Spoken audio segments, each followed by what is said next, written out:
Section 7, find out how you're currently doing with a financial health check. Okay, now we're going to get practical, start looking at your personal financial situation. Now you'll see within the written section 7, we've put a questionnaire for you with 16 questions to do a financial inventory of where you currently are. Now, this might be something that straightforward for you, it might be something you don't really want to do, but we've emphasised in the previous video how important it is to know exactly where you are financially.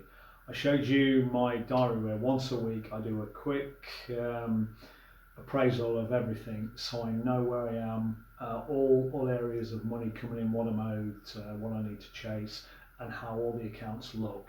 So I'm never far off track. If I'm going off track, I know very, very quickly because I've got this weekly summary like a balance sheet. I'm not suggesting you do it every week, that works for me, but certainly do it regularly. So the most important thing when it comes to any financial planning, this is what I used to do professionally for people. First, step A is knowing where you currently are at any one time. Okay, now back to the financial health check, as we call it within the program. So it's in 5 sections. You'll see the first 3 questions are on borrowing, any personal borrowing, loans, credit cards. Then you've got 3 on savings and investments. Then you've got a couple on retirement planning. 5 on protection, making sure you're well covered, any accident, sickness, or one-off anything that's not going to wipe you out. And then 3 regarding your home and any personal mortgages. So it's a quick overview to give you help you appraise where you're currently at. Okay, so it doesn't matter if you're doing fantastic or not so well, or you think you're doing abysmally.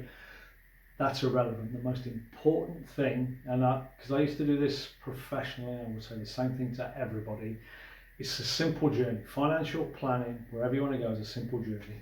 Right now, you're at A. That's the now, okay? And the key bit, once I've gone through all this, if people would sit down and do a questionnaire, figure out where they were financially. Sometimes it might take an hour, 2 hours, even longer to get all the paperwork out, get it all down on paper. The second part is figure out B. It's where you are, where you want to go. Okay, now you might hear our advisors make it really complicated, but that's simplifying financial planning.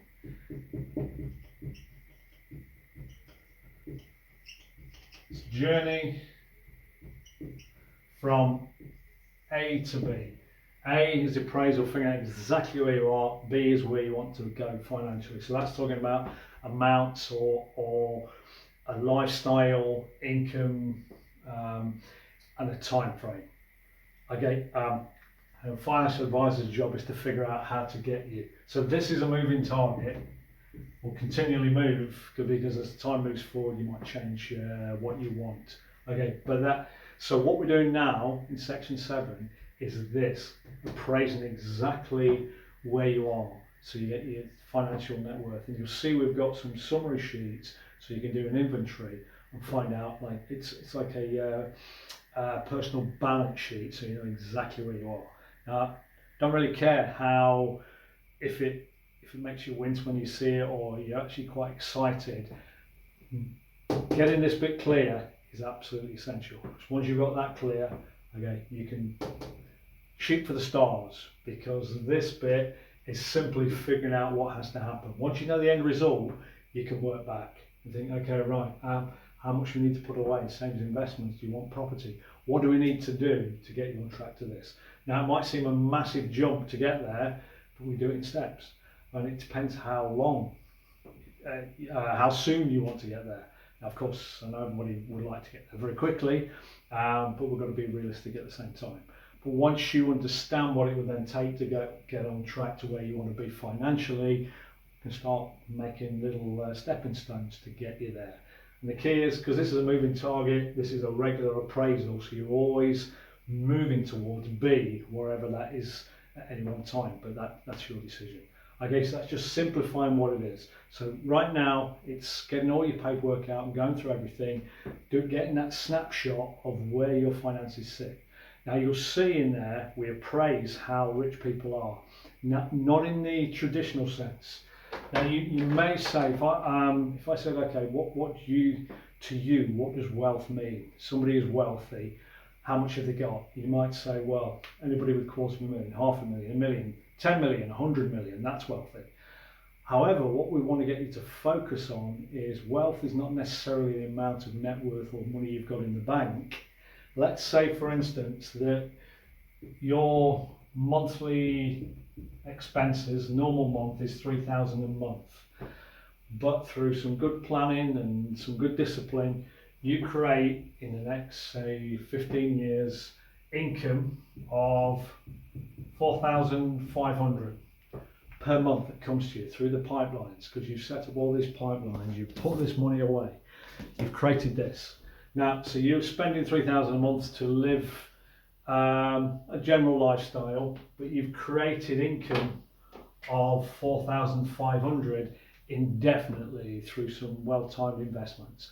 Okay, now that is very rich, because this funds this forever. I'm talking about these are things that you could set up that's going to pay you indefinitely. Okay, so the definition of rich might be 100 million. No, it's that means you could then live forever and a day. Okay, because you're covered. You can effectively pack up what you're doing and just let this fund you forever.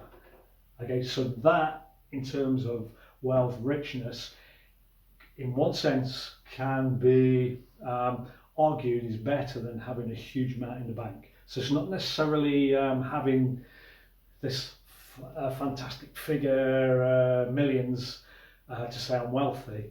No, it's having enough coming in through whatever means that are, whatever assets, to cover your outgoing. That's true wealth. Or if you'll see on the appraisal sheets or the statements that examples we're giving you, if everything stopped, how long could you fund your current lifestyle for? That's the true measure of wealth. If you're in a position where you could do it indefinitely, that is very, very wealthy. And yet, it doesn't necessarily mean you've got to have hundreds of thousands or millions in the bank. But I mean, it's all down to what you ultimately want. Now, as you go through the program, your perception will probably change when you start to understand how this is created as we get further into the program. Okay, right. So with no further ado, I will end this one and allow you to, what would I advise you do is print off the questionnaire, get all your paperwork out, sit down, follow the instructions on the written program, go through it all and get it as accurate as you possibly can, and then we'll give you the next steps from there. Okay, we'll see you next in section 8, where we go a little bit deeper into your financial planning.